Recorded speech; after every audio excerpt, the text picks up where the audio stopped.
6, 5, 4, 3, 2, 1.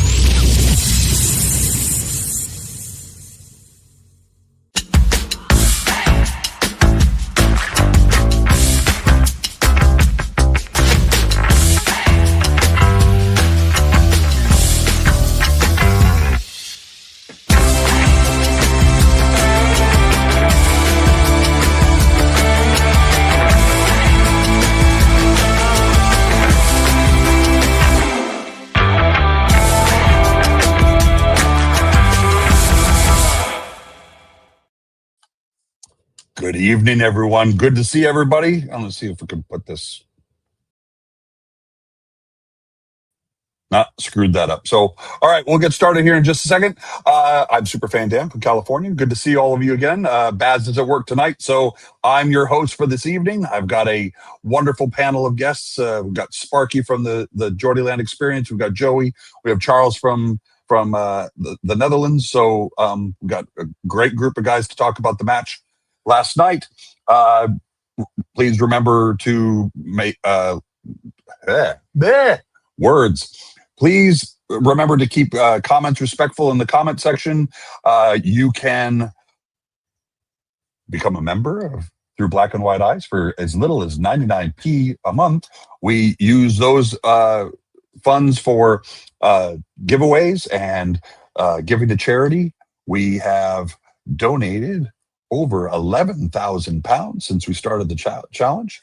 It's a channel. I apologize. Super chat donations can also be available via the super chat down in the bottom right hand corner. What else have we talked about? We got lots to talk about tonight, so I want to start bringing everybody in. Reminders really quick at the top of the hour. Just remind everybody that our sponsors.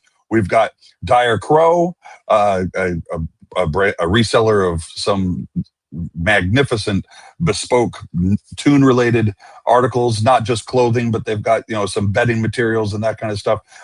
That's Joe Spinning down in Charlotte, North Carolina.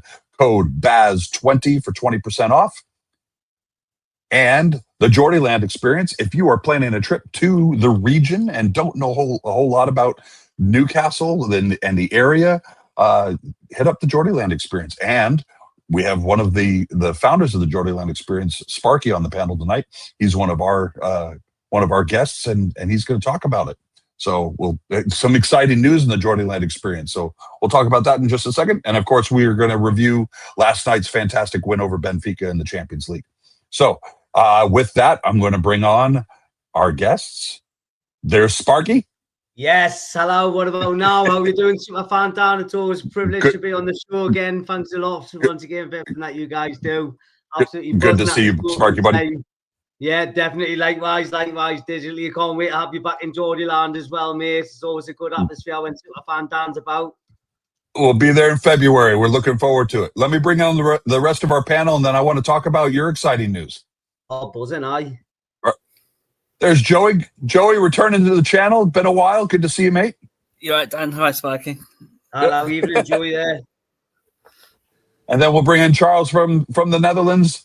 Hi. Our host from Toon Army Netherlands. Good to see you, Charles. Good to see you. Good to see you, Joey, Sparky. Evening, Charles. Evening, Joey. All right. As I was saying at the beginning, one of our sponsors for the channel, of course, is the Geordieland Experience, and our good buddy Mark, otherwise known as Sparky Buddy. Sparky Buddy is one of the founders of the Geordieland Experience, and some exciting news for you guys this last week. What happened this last week, Sparky? Yes, so obviously last time I was on the show, officially won Inclusion by Default award there. So since then we've just went ping, and obviously we're at Newcastle United, and actually we're become like an official affiliate of Newcastle United now. So basically we've got access to like stadium tours. We can rent out St. James's Park if people are coming over for venues and events and things like that.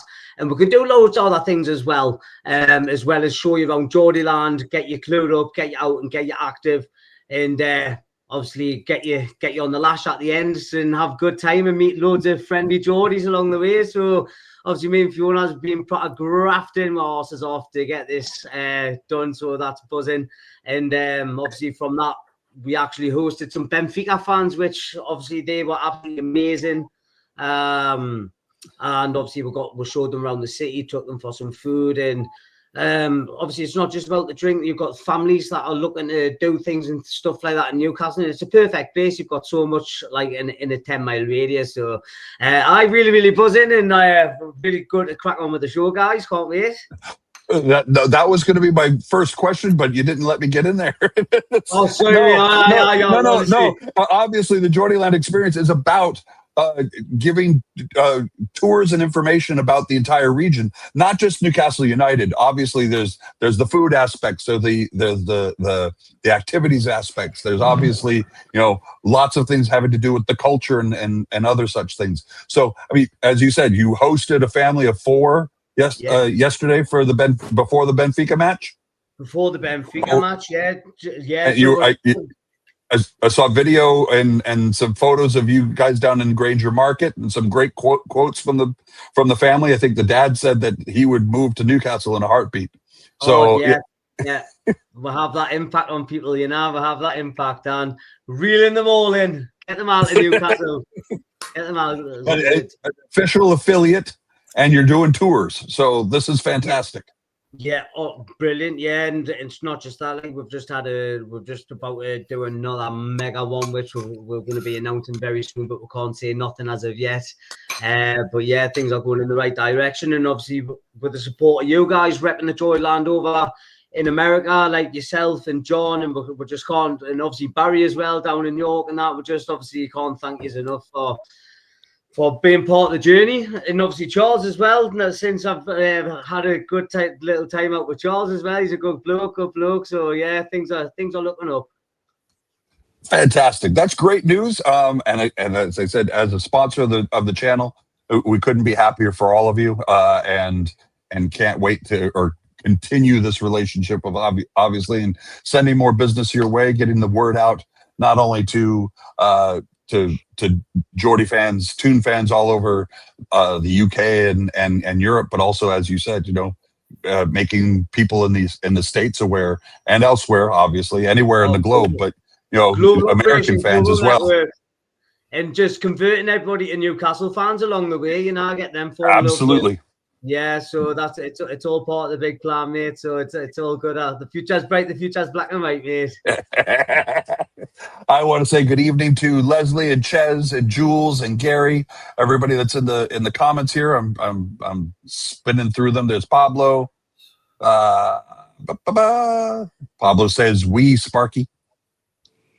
There's Purple. Thanks, Purple. Good to see you. Hi, Ruth George Holt. Good looking. Good to see all of you. All right. Yes, agreed. Jules and Dave and Tara and I went on a pub crawl their last day in Newcastle when we saw them back in May. We had a great time. We had a fantastic bar crawl. That was fun. Okay. So let's talk about the match last night. Goodness gracious. First of all, what a day for Champions League football. If you're looking for an advertisement for the Champions League, I think yesterday proved it. I mean, look at the goals that were scored. Some of those score lines were magnificent. We had a 6-1, we had 7-2. There's a 6-2, I think. There was just goals galore last night in the Champions League.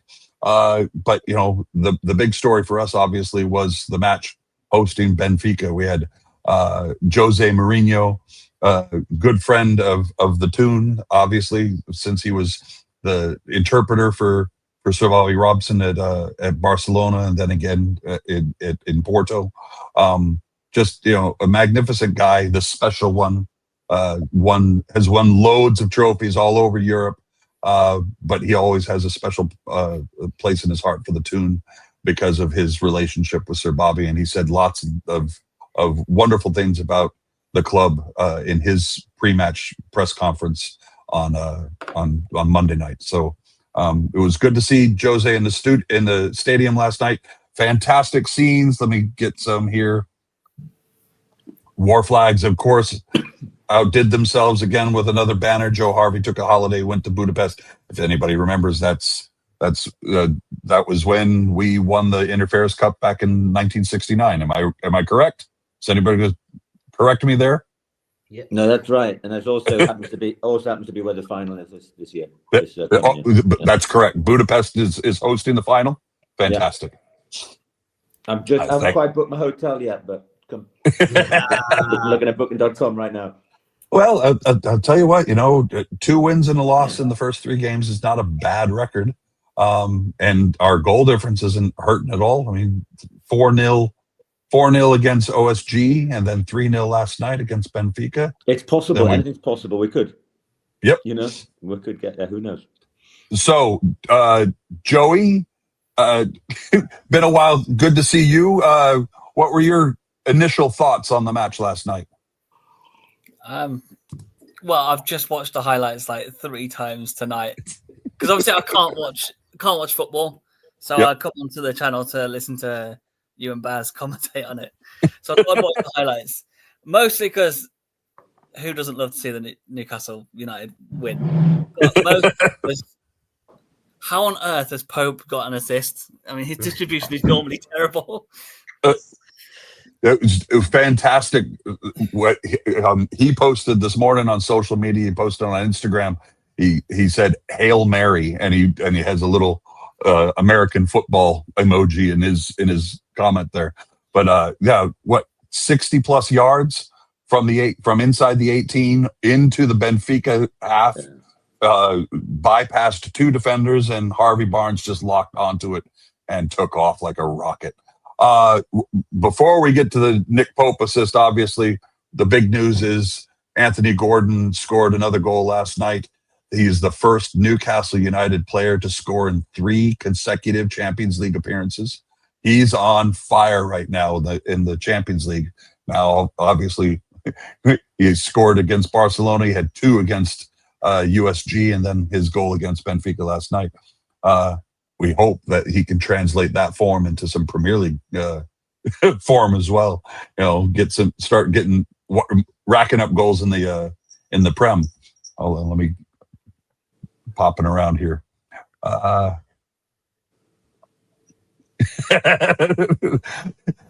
that Jose said to Gordon, "You're just too much." He had a great game. He was man of the match last night. He was industrious all over the pitch. Obviously, scoring the first goal, but he was a menace over on the left-hand side. He gave the Benfica right back a torrid time, including he had the right back got injured just trying to keep up with him. It looked like a groin strain. All of a sudden, we were watching Gordon with another tear, and the right back was trying to keep up with him.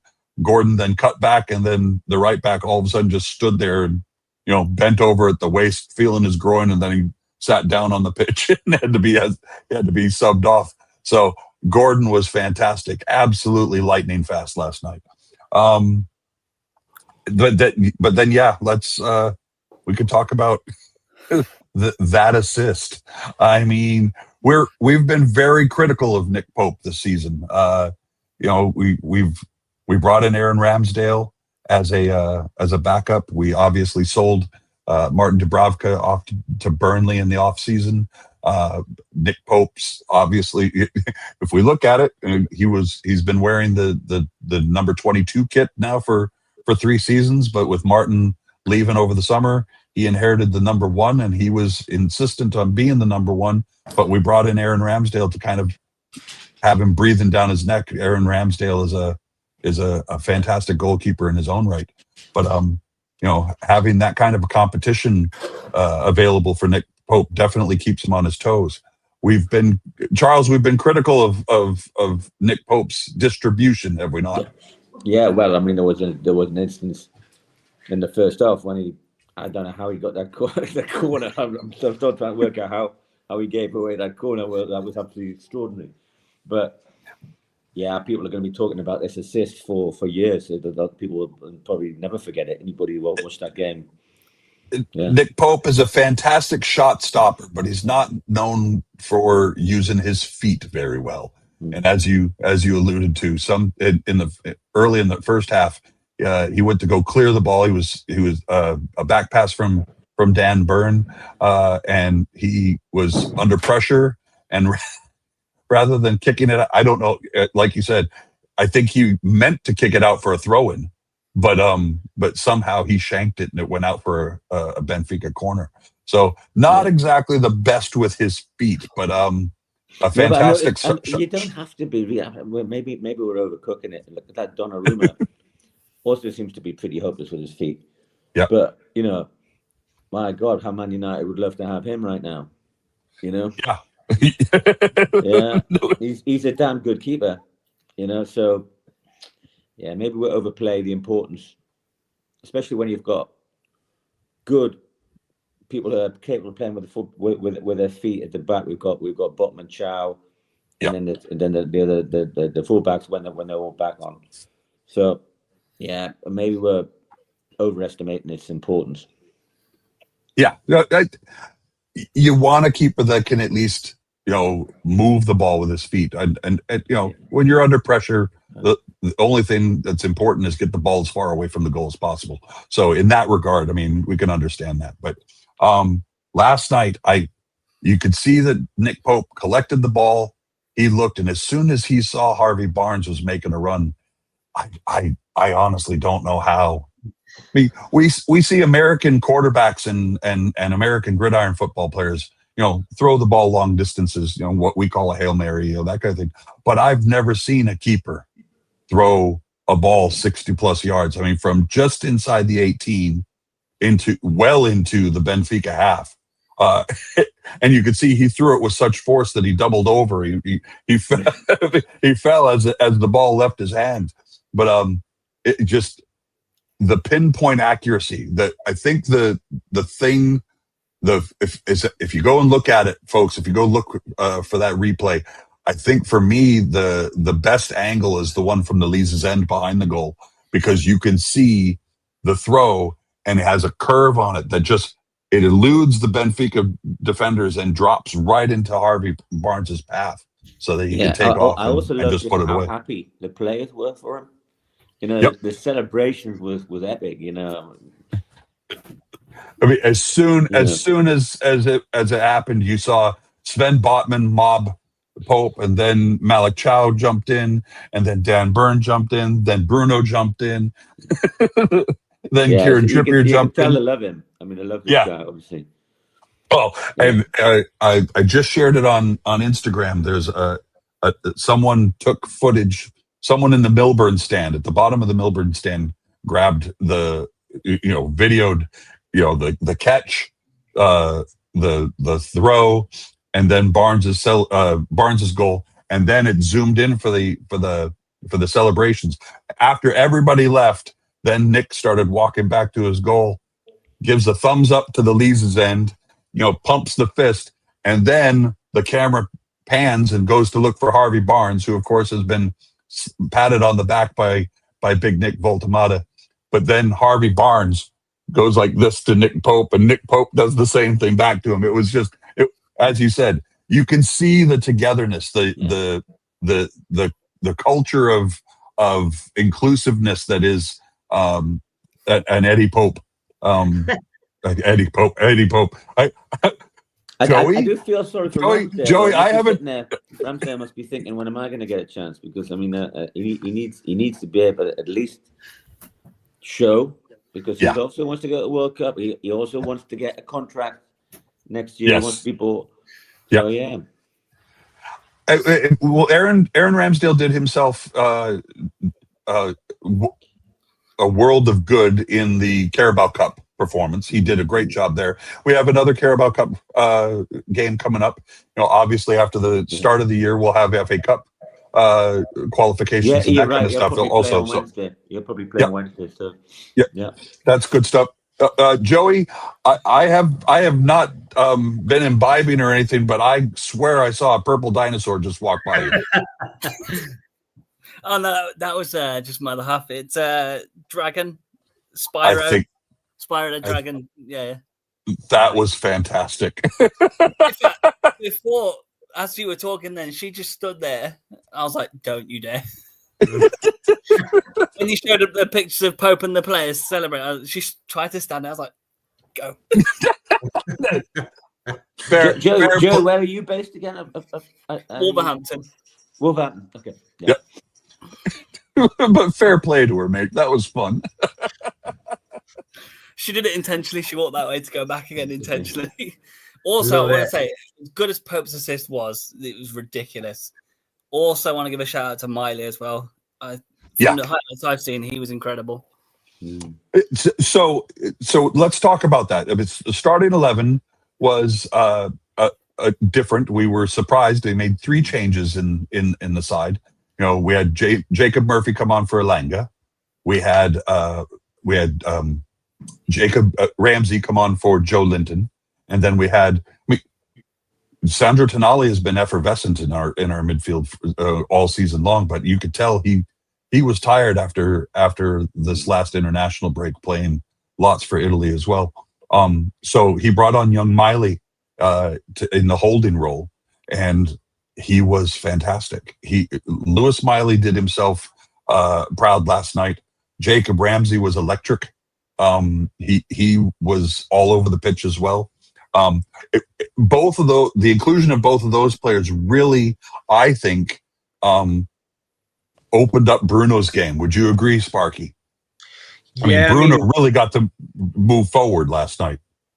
I mean, yeah, he was just yelling everywhere, passing it over. But I mean, for me personally, just going back to the whole Nick Pope scenario, I think that Botman and Chow relationship just puts Nick Pope's mind that extra more at rest, because he's playing with 2 elite defenders in front of him. So it's actually improved his performance as well. I thought he was absolutely brilliant, blocking stops, and some of the saves that he was making throughout the match, and to keep a clean sheet as well. We're turning it on in the Champions League. We're absolutely turning on in the Champions League. I love Champions League. Under the floodlights, just absolutely mint, and it was just an overall Eddie tactical masterclass, attacking 4-3-3. Miley was absolutely phenomenal. I know that we were on the show the last time, actually protecting the young lad and sticking up for him, and he's just put Ali's out as the shush now. You know what I mean? So I thought the team selection was daring, and I thought it was really, really exciting to see the new blood coming in and doing a good job. Agreed. Charles, I was calling earlier in the week for Jacob Murphy to start at some point, simply because it didn't look Elanga looks like he's rusty for whatever reason. He's just lost confidence. His confidence is drained out. It's quite obvious what's happened. You know, he started playing for us. I think, 5-7 minutes into his debut, he should have done better. And since then, he's got more and more flustered. And I think there was one point in the last match, that the Brighton game, where he's clean through and then he starts tripping up over himself, and he's got to get his head in the right place. Maybe some cup game or something. He just needs his confidence back. It's just a confidence thing, I think. Yeah. Yeah. I think it was smart of how to bring on Jacob Murphy, kind of gave Elanga a rest. Murphy got to get out there and show once again that he's what he's capable of. We saw a lot of crosses. We saw some service from wide areas, but more importantly, Murphy shows no fear to cut inside and take a shot himself. He took several shots last night. He's been a good buy, isn't he, really, when you think about it, what we paid for him? Go ahead. Sorry. Murphy's been a good buy. I mean, I think at one point, we have put him on loan to all sorts of, championship clubs. I can't remember who we, it didn't look like he was going anywhere. And now, it's incredible, so, I mean, if you wanted to buy Murphy now, we lost that. Yeah, can't wait. Superman Dan, the magician, man. All right, Spot, you take over. Yeah, man. Just keep on going there, Charles. Just keep on. Oh, he's back. He's back. There we go. I have no idea. I was scrolling up through the comments and making sure I'd covered all of them, and all of a sudden I was out. So, we're pardon like, me. Thank you. Building. Thanks, guys. I appreciate you. One of you willing to jump in. No, agreed. Murphy had, he was a terrific performer in the championship. He was the kind of player that we needed in order that season to get back up under Rafa. But then I think he found Prem football, tough to come by. And as you said, he had to be loaned out a couple of times. But last year he had that purple patch. He had a fantastic season last season. And, sadly, it was great for us last season. His partnership with the Rat proved extreme. Yeah, that one. There you go. His partnership there proved very effective in terms of getting the ball into space and getting us lots of goals, lots of assists. And this year he just hasn't had a chance simply because we brought in, what could be termed as an upgrade in Elanga over Murphy. Murphy's no spring chicken now. He's I think 30 years old. I mean, 55 million is a lot of money. Indeed. So it was good to see him come on last night and do a good performance in the Champions League. He will come good. He will come good. Elanga, I mean, it's a player that we know that. You just got to get a little bit of confidence in it. It'll happen. Agreed. So what else have we got? Again, the assist last night was the talk of the town. But of course, as good as the assist was, the striker the forward still had a lot of work to do in order to run onto that pass and get on goal. It was a fantastic goal. Yeah, I mean, we always go ahead, Sparky. Yeah, I'm just saying, like the team build play for like all three of the goals really were actually absolutely brilliant. Like post-match, pre-match, like Eddie Howe was like, right, need more work from me wingers. I need more goal contributions, goal assists, chipping in, like Walter Morda, like skillful with his feet again last night. I mean, he didn't get a goal, but he put in, he grafted, and that's what we ask for at Newcastle United. Like when he put on that shirt, like do it well, and every single player on that pitch done us proper proud last night. There's been a lot of talk, obviously, about Big Nick Voltamato over the last couple of weeks, simply because he looked, when he initially came on, we didn't have him all preseason. We got him on deadline day. We were forced to throw him in at the deep end simply because we didn't have any other striking options. That first 60 minutes that he played, he came off, had a little bit of cramp. But I think he's now gotten. We saw this a couple of seasons ago when Anthony Gordon joined us in the winter window. He said there's fit, and then there's Newcastle fit. Eddie Howe has a expectation with his high press that everybody puts in a graft, and these players have to be ready for all of it. And what we've seen, Lewis Hall said the same thing when he joined on loan. We were calling for him to get more minutes and stuff, but he wasn't Newcastle match fit yet. So that's why getting a full preseason bedded in with the squad is so important, and why this last summer was so frustrating for everybody was simply because we were up against it in terms of transfers. So we finally got some players in. Obviously, our other forward signing, Johan Vissa from Brentford, another multi-million-pound deal, but he got injured on international duty with Congo. So he's been out for a bit. Thankfully, it looks like he's on the mend coming back. We're also seeing some money coming from FIFA in terms of insurance for the number of. I think you only get to tap into that after 28 days missing. Correct, Charles? Yeah, that's right. I mean, it's been misreported by people like that. The Shields Gazette or the Chronicle, the sort of headline 6.5 million. But that was 6.5 million if he's out for an entire year. Right. It was a complete, clickbait type article, but they're covering his wages. Yeah, we're getting some money back in terms of remediation from Congo because he got injured on international We've duty. made 3 million in the 2 Champions League wins. Yep. Last night, I think, was worth 1.8 million. Is that right? Yeah, so that's also tasty.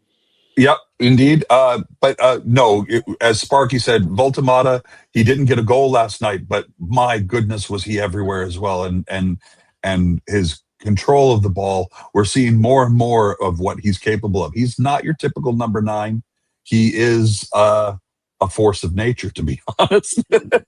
He just, I keep calling him a 6'6" Beardsley because of his ball control. And I mean, we haven't had a player with that level of skill on the ball in quite some time. Would you agree, Sparky? He's a number 10. That's what he is. He is a 10. And then you put him alongside Wissa, it's going to be quite frightening, actually. I mean, that's pretty terrifying. A lot of people have asked on social media, just asking. There's someone. Hold on, I've got some comments I want to be able to. There you go. Chaz is saying Voltemata is a special striker, obviously. There we go. Movement, reading, foot back. He's a giant Berbatov. We've been screaming for a player like this. That people talk about number 10. We haven't had one for. We've got one now. So we get Visser, get somebody else in who's also Visser quality on January, and then we're happy days. Somebody with a little bit more movement, and that's not to say that I'm upset or complaining about Voltemata's movement. Obviously not. But no, he's not the fastest player. We need somebody quick, and we've got that obviously in Anthony Gordon and Elanga and even Jacob Ramsey for that matter. But someone playing in that 9 role that will really unlock his capabilities. So we're looking at it. No disagreement there.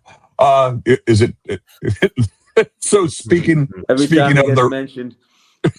Well, so I'll give you another chance to mention him, because this was funny last night at the end of the match. I caught this one on Twitter. Is this actually true? I don't think so. No, it's got to be a piss take. It has to be. Surely they didn't do this. But it goes right into that other viral cartoon, of Slot bringing Isak back to the team store and asking for a refund. No, I saw another one. It's brilliant to see. I'll never get bored of it. Like not at all. I mean, even the run of like Liverpool as well, they're not having a very good time at the minute. But yeah, I'm all for that. I was showing one of my kids earlier. There was a tweet that says, Isak and Nick Pope are tied for goal contributions in the Champions League. Let's not forget Nick Pope is a keeper and Isak is a striker. Yeah, and Harry Maguire scored more goals at Anfield this season. Oh no, that's a good one. That's a good one. That's excellent. No, so and then the third goal, another fantastic team goal where Gordon passes to Voltemata, who then backheels it and puts it right back into Gordon's path. Gordon with a pinpoint accurate pass to unleash Barnes. We talked a lot about Barnes for his brace. We've talked a lot about Barnes and his capabilities from a starting position. Baz said it yesterday. He really is kind of becoming our super sub, is he not? We can count on him to perform when we bring him off the bench. Go ahead, Sparky. I saw you were going to say something. Definitely. So for me, like you can watch previous shows back when I've been on. Like I always praise Harvey Barnes. I love what he does for the club.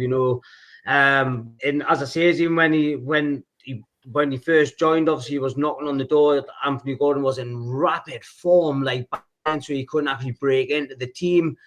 And then he got like injured, and then he just come in and he just absolutely flourished in that on that wing role. And yeah, I mean, to be totally honest, like I love his like celebration, you know. So obviously, it's one of our case studies as well for the Geordieland Experience for actually moving up to the northeast on like how friendly the place is and stuff like that as well. So, like for me, I just love Harvey Barnes, and long may it continue. Yeah, indeed. He just who could forget the brace against West Ham? That wasn't last season before last. We were down 3-2 against West Ham, and he comes on and scores a late brace to win it 4-3. It was fantastic. So yeah, Barnes did a fantastic job yesterday. But again, as we've been saying all during the show, the teamwork across the board, across every player wearing the black and white last night was something to behold. We also saw Kieran Trippier getting way forward from his right back position. He was almost a winger last night in several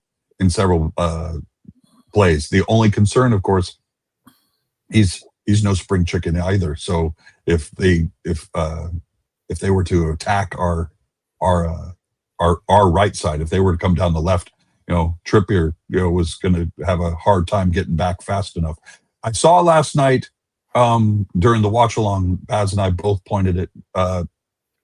Benfica seemed to target our left side. They did a whole bunch of crossfield passes from the left to the right, targeting Dan Burn, to try and get around him. So as we know, Dan Burn is not the fastest. He's got 9-foot long legs, but I mean, he's not the fastest guy. But it was only, if I recall, I only saw him get called out, or he got beat once. Yeah. Yep. Where one of those passes got behind him. I mean, every team's going to do it, going to try it on, but they could be wasting their time, to be honest. I mean, it's yeah, you will beat them maybe once or twice, maybe you will, but we've got some pretty decent central defenders as well. We do get past. So yeah, and another one of those. Trying to remember what post it was, but when you look at the size of our defense, we've got Nick Pope 6'5" in goal. We've got Botman and Chow, our center back pairing, that are both 6'4". We've got Dan Burn, who's 6'7".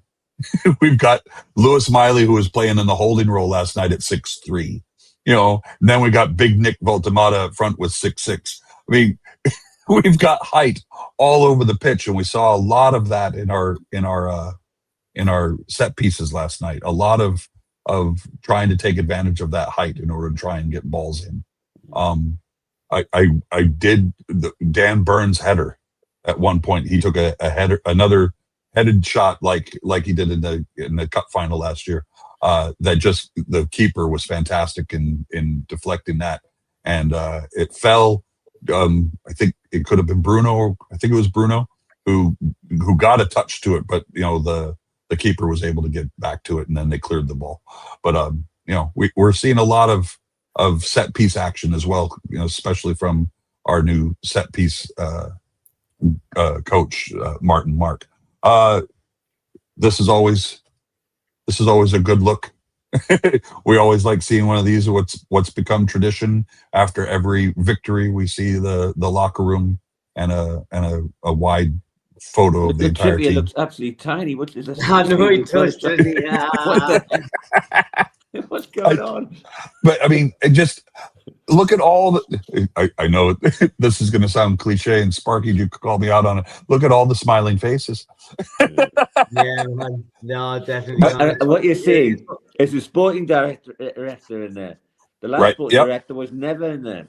Yep, that was why we included this photo, because the gentleman there in the dark suit on the right hand side, that's Ross Wilson, who's the new the director of football.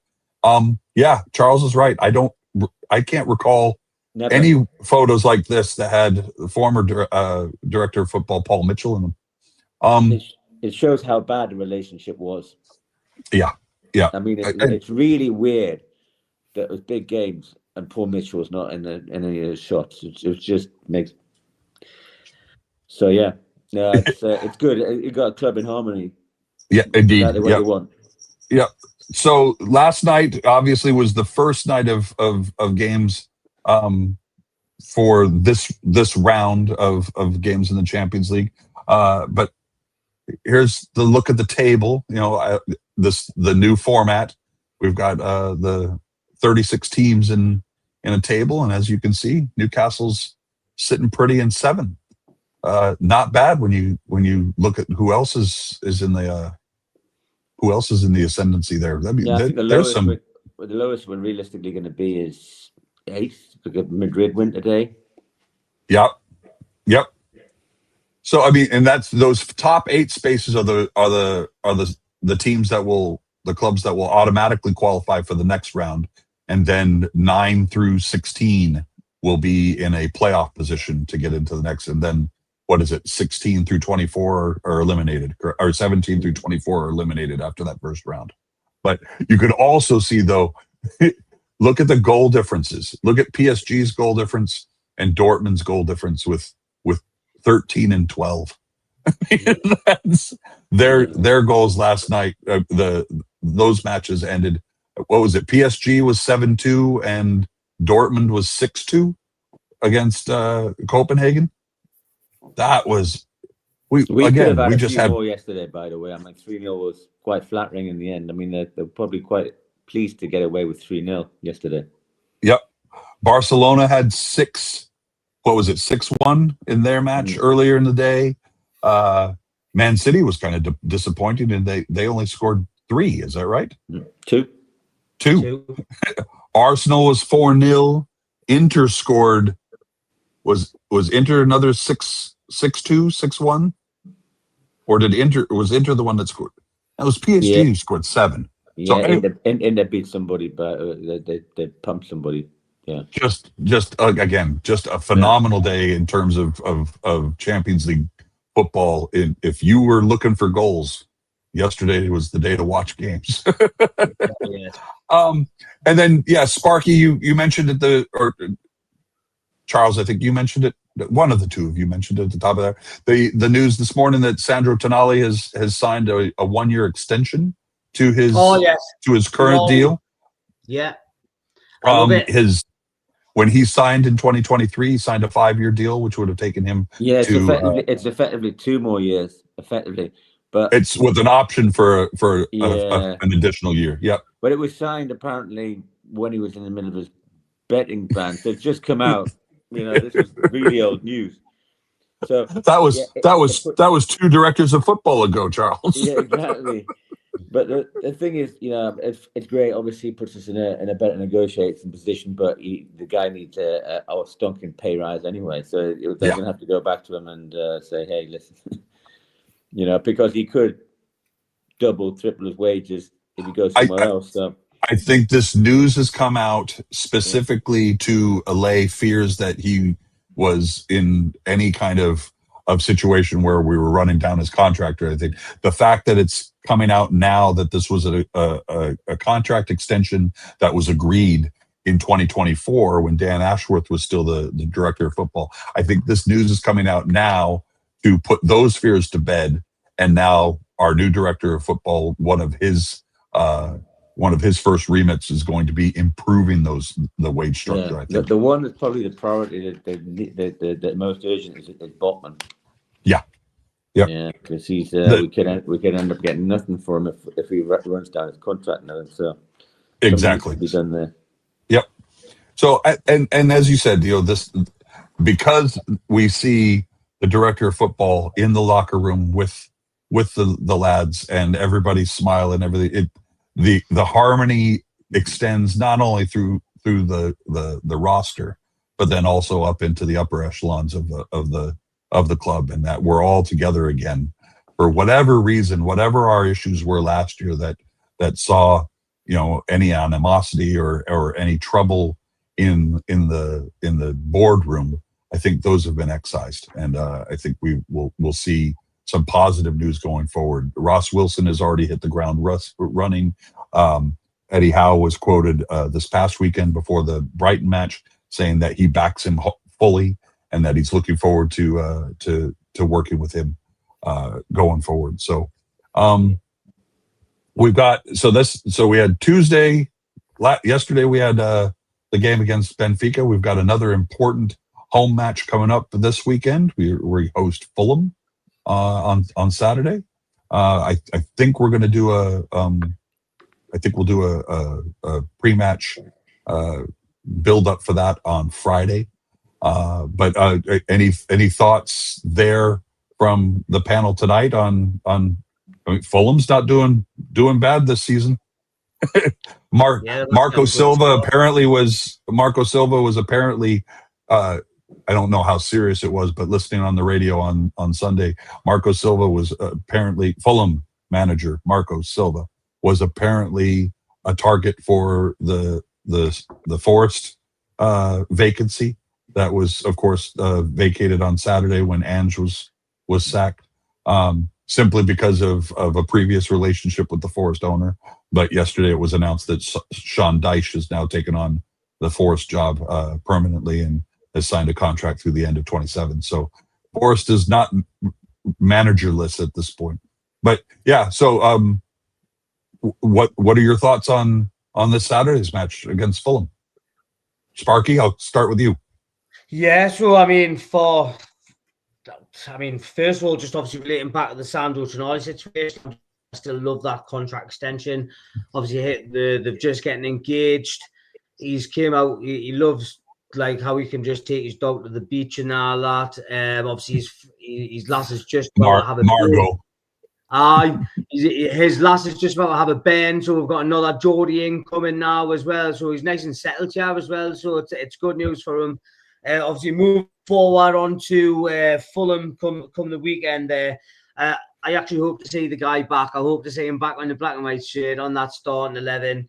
However, after that performance by Lewis Miley on Tuesday, he's got a hard job to do to get back in that team now. But at home, momentum going. I'm going to say Fulham's had a very good start the season under Marco de Silva, as we've just been mentioning there, and they've had some pretty good, tough games along the way in their fixtures. So with the momentum going, and obviously the goals have now came back to St. James's Park, I am going to go 2-0. 2-0 to 2. Yeah. There you go. Joey, what do you think? Yeah, I'd have to agree. I don't think Fulham have been that bad this season. Although saying that, I'm looking at the table at the minute on my phone, and they are just below us in the table. Mm-hmm. With 1 point less. I think we are going to win it. It won't be easy. I'm probably going to go 3-1 to us. Volta might score again. Consecutive Prem strikes for Big Nick. There you go. Yeah. Charles, what do you think about Fulham? You think? No, I think we're 3-0. You think we'll take this good form from last night? Yeah. I mean, there's a lot of I see some rubbish on some social media about us not being any good about the low block and everything, but we've done actually pretty well. And I think with Volta we've got we seem to be better than we were last season. This would have been more of a banana skin last season. This game, the games we lost with Arsenal, who I think are going to win the league. They're looking damn good, you know. Why? Liverpool, very unlucky, and Barcelona, and then of course that I think Brighton. Yeah, they got away with one there. You know, we had better. We shouldn't have. We should have got at least a point there. So. Yeah, I'm not exactly sure what happened to us there against Brighton, but the Amex appears to be our bogey ground, and at least Eddie's bogey ground.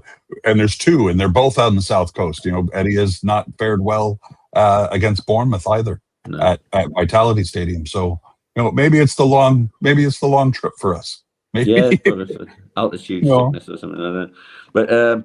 But listen, against these teams at home, absolutely, we should be putting them away. I think you're right. I think we'll be. I think we'll be in good shape.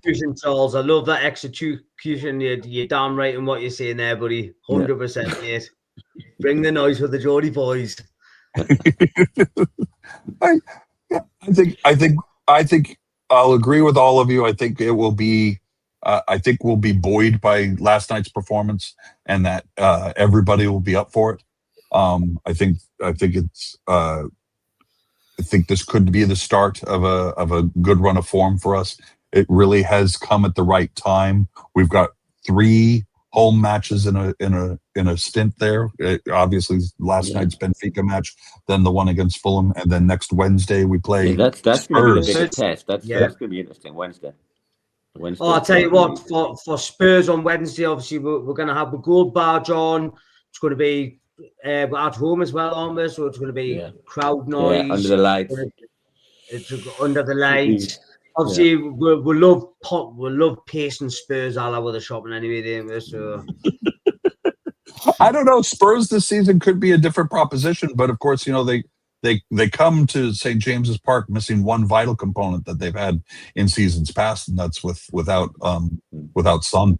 Son now, of course, plying his trade in Major League Soccer with LAFC. So how's he doing there, by the way?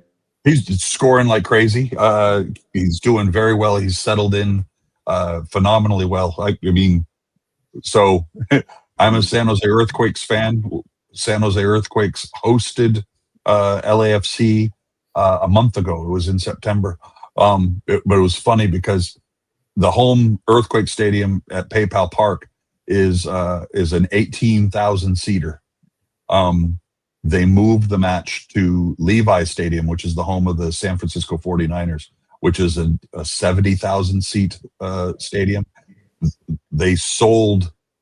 It was effectively termed a sellout. There was over 50,000 fans there. Son had it in the back of the net inside the first minute. Wow. I mean, it was a wonderful performance, and he was on top of everything. At the same time, it was rather hilarious because he was subbed off, I think, in the 72nd minute. And as soon as he went off, 40,000 people left the stadium. I mean, you could see it. It was like a fire drill. It was someone, had pulled the fire alarm, and all of a sudden the streams of people were out. There were less than 10,000. There's quite a lot of Koreans in that part of the States. Exactly. Yep. Second or third largest population in the Bay Area are Korean. So lots of Sun kits, lots of kids wearing Sun jerseys and such. It was a great day, brilliant weather. Pardon me. Levi's is not known for being a fantastic soccer facility, simply because it's the way it's situated. 2/3 of the stadium, if it's a midday game, 2/3 of the stadium is under direct sunlight. There's no cover. So it's just, if you're going, you better be wearing SPF 70 sunscreen or something, because there's no chance of you getting out of there without a sunburn. But I mean, Manchester United a few summers came over to play in that summer series that they sometimes do. They played there against the Earthquakes, and the kickoff was at noon. So I mean, the sun was directly above everybody. It was everybody. Anybody I know who's there was miserable.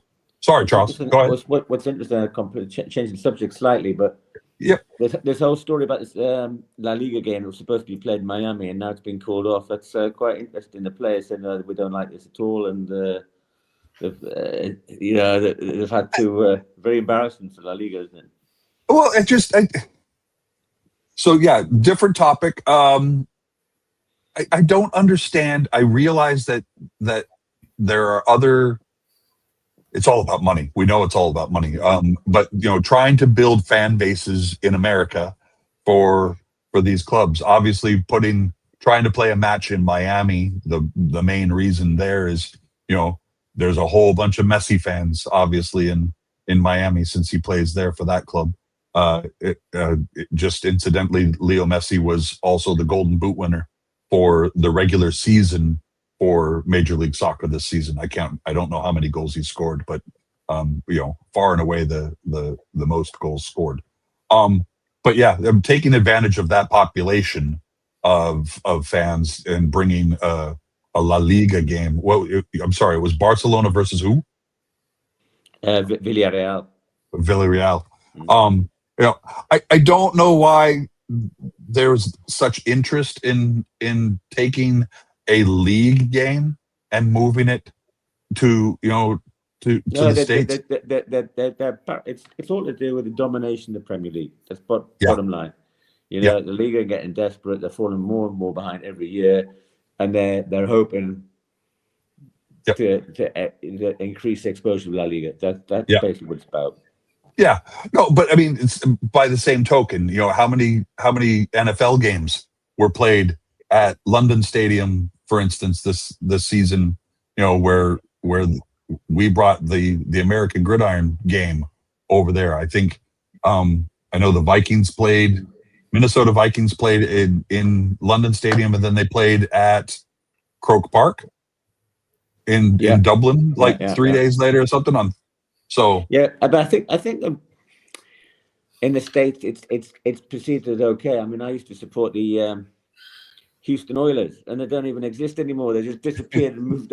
The concept of people and teams moving all over, it seems to be more acceptable in the US. So. Yeah, picking them up and moving them to another city, but then watching them return again under the guise of something else. I mean, there's a team in Houston. They're called the Texans. They're not the Oilers anymore. They're the Texans. If I remember right, the Houston Oilers moved to Tennessee and they became the Titans. That's right. Same thing. Was it the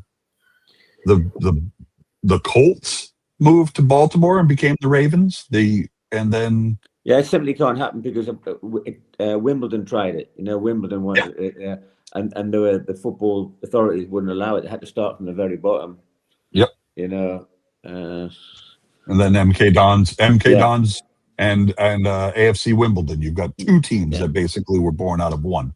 So it's an interesting proposition. I agree. I think it's funny that La Liga tried to do it, and the players are the ones who said, not going to do it, not going to happen. Because the same thing hasn't happened in Italy yet, to my knowledge, because Milan are playing Como in Perth as it stands. Okay. So let's see if that takes place. So in a similar vein, one of my favorite movies, and something a plot line like this is called Mystery Alaska. It stars Russell Crowe, Burt Reynolds. It's about a little town in Alaska that has a hockey team, a Sunday league hockey team, but one of the former inhabitants of the town, played by Hank Azaria, is a freelance journalist, and he writes a column about this Sunday league. It's just 13 guys that play against each other.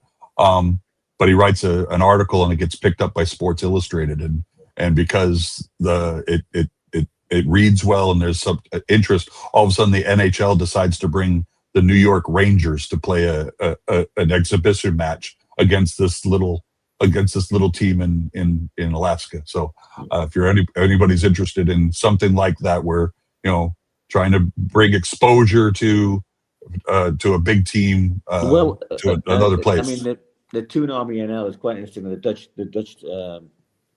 our supporters club. Yeah. And you ask how some of these Dutch guys got into Newcastle in the first place, because they don't have any obvious connection.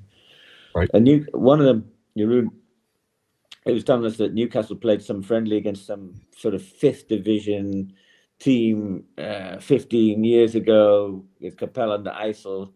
And he went along, and he said it was 300 meters from his house. He went there. He said he fell in love with the fans, because there were about 300 Newcastle fans. And he thought these were such great people. He said that it was the people before the club. And now he's fanatical about Newcastle, and often goes. And let's see, 15 years ago, how old was Sparky Buddy then? Was he in that was he in the 300? No. I might have been actually I couldn't tell you where I was 15 years ago, but obviously, Charles, just obviously on reflection of just what you're mentioning, Tune Army Netherlands. Just want to say absolutely, obviously, thank you for having us in your group chat as well. Great to see the numbers growing on that as well on a daily basis as well. So keep up the good work, repping the Geordies over there, mate. And you're doing a cracking job, because obviously I know how much stress it is to go through the whole application process and build a board and have a chairman and X, Y, and Z. So well done to you, Charles. Cheers, Sparky. And I think Baz wanted me to mention it one more time because it was fun. But Tony and Felix Cruz, obviously Tony Cruz, a longtime German international, recently retired, but he was quoted in the press as saying that he and his brother are officially members of Newcastle United. That they are now officially Magpies. So again, growing the team in other countries. It certainly won't hurt to have Tony Cruz as a member, and then of course we've got big Nick Voltemade, who of course our German bringing should increase sharply. I reckon we'll be selling a lot of shirts in Germany in coming years. And of course Malik Chow as well. Yeah, exactly. I think there'll be a lot of interest. I'll be very surprised if we don't have at least one tour game in Germany this summer. Yeah. I totally agree with you. Yeah, and when you talk about when you talk about playing games in other countries, I think it's wonderful to do so in preseason. I mean, we did the South Korea tour this last summer of 23. Newcastle was part of the summer series for the Premier League, and they played all over the East Coast. Let's be honest, in searing conditions. It was 100 degrees in New Jersey when they played. It was in the 90s in Philadelphia. I think the only respite they got was when they played in Atlanta at Mercedes-Benz Stadium, simply because it was indoors. It was a balmy 70 degrees thanks to the air conditioning. But of course, these guys are also not used to playing, high tempo football in air conditioning, in indoors. The air is a little different when it's cooled via, Freon. So no, I think I agree with you. I think exposing eyes to your club is great, but play your league games in the country where the league is based. I don't think you need to try and pick it up and move it someplace. You want to play a friendly somewhere, do that during the summer. This whole idea of Barcelona and Villarreal in Miami was silly. Because I think we got a lot of that tour of South Korea, Japan. We got a load of new fans, I reckon, because there were some pictures of Joe Linton and Bruno getting mobbed in Seoul a few weeks ago. Well, 2 weeks ago, playing for Brazil. Asking them to sign Newcastle shirts. So, yeah. No, it's great, and again, if we're going to be a powerhouse club in the Prem, we've got to have the revenue that goes with it, and the revenue comes from selling TV packages to watch the Prem, to selling kits, selling and then getting, of course, fans to come over and visit the Tune, and that's why the discussion about the stadium, either the possibility of expanding St. James's in some way. Obviously there's parts of it that are limited, or the construction of a brand new stadium with more seats is so important, because we need that revenue in order that day-to-day game day revenue. And then of course there's also, it feeds right into Sparky Buddy and the Geordieland Experience, 174 pubs. You better believe it. 174 pubs within a mile of St. James's Park. That's a pretty fantastic statistic when you think about it. So I saw the the Tyneside Life channel. There are a lot of the pubs are actually trying to have action against yes.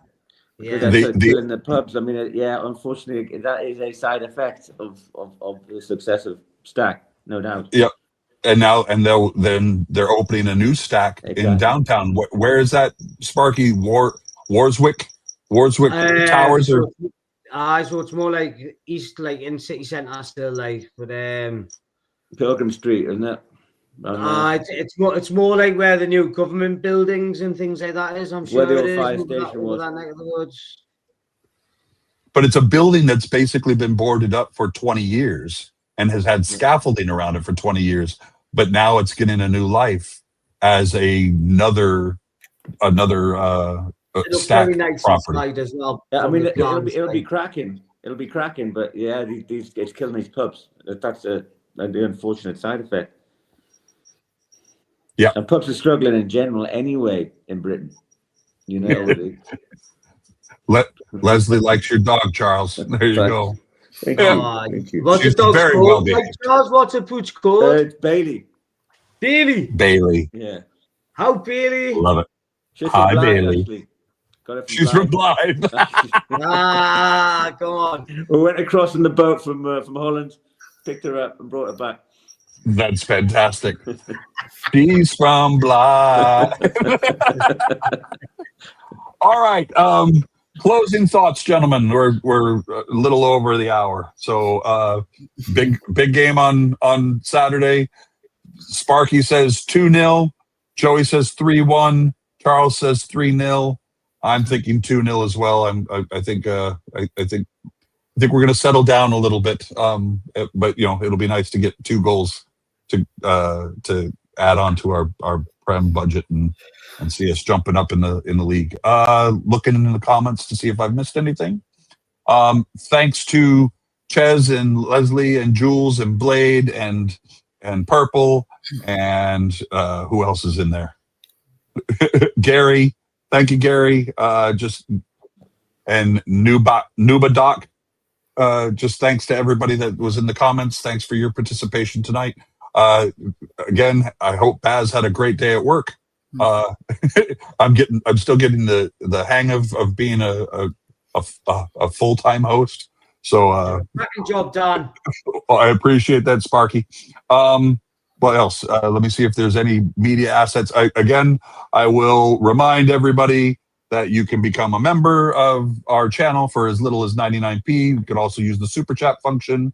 Don't forget our sponsors, Dire Crow, Joseph Spinney and family down there in North Carolina with their line of Newcastle merchandise. Use code BAZ20 for 20% off. And of course, if you are planning a trip to the Newcastle region, to the north of England, the northeast of England, and you don't know anything about what happens in Newcastle or what to do in Newcastle, reach out to the Geordieland Experience and our good buddy Sparky Buddy, and he will set you up. And then most importantly, don't forget, sorry, Charles, don't forget to like and subscribe. Always good to see you. And then once this goes published, once we publish this to YouTube, you can also use the hype feature and share the love of what we do here at Through Black and White Eyes. Again, lots of hold on, more comments. I think everybody's saying goodnight. Yep, everybody's saying goodnight. Dan, can I just say one more thing? Go ahead, Joey. Yes, Joey. So from what I've taken from all this, the last couple of days, the highlight from yesterday, Pope's assist. Yep. And for me, the highlight and the funniest thing today, that dragon that popped up behind me for Stephanie. Get in. Spyro the Dragon came through. Jules, I will ask Joe. I will send Joseph a question about little doggy outfits. Bailey needs a black and white strip. I can tell you. She does, don't you? We'll figure that out. Yeah. Thank you, Joey. That was the highlight of the episode tonight. Was the dragon appearance. That was fantastic. I definitely saw it coming. I knew from when she first came behind me. I was like, I know what you're trying to do.